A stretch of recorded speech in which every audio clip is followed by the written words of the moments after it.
Hi, I'm at Mount Vernon, Virginia, George Washington's home, where he spent almost his entire life, certainly his adult life when he wasn't at war or in battles or serving time in Philadelphia as president. Everybody knows a lot of the stories about George Washington. You even know a lot about Mount Vernon, his home. I'm going to give you a little bit of insight. Behind me, I'm facing the Potomac River. Behind me is his back part. There's benches there. George Washington had a lot of visitors.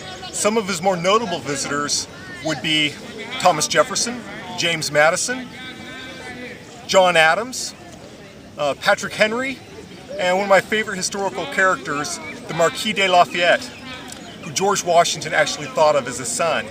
He met him in the fall of 1777, and 5 months later he was fighting with George Washington in Brandywine.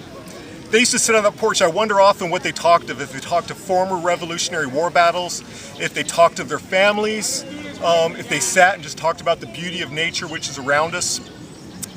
Mount Vernon also had a lot of visitors. In the late 18th century, they had kind of a rule that when you were traveling, started to get dark, you could stop at a farmhouse and spend the night. When visitors came here, they put them up in one of 7 bedrooms, or I take that back, 9 bedrooms.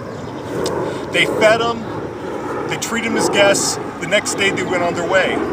Another thing is, during George Washington, the final few years of his life that he spent here, people would just come up, anybody could come up, ride their horse, ride their carriage, walk, go into Mount Vernon and talk with the president. He was entirely accessible and more or less a pleasant man to talk to, even though he was a very serious individual.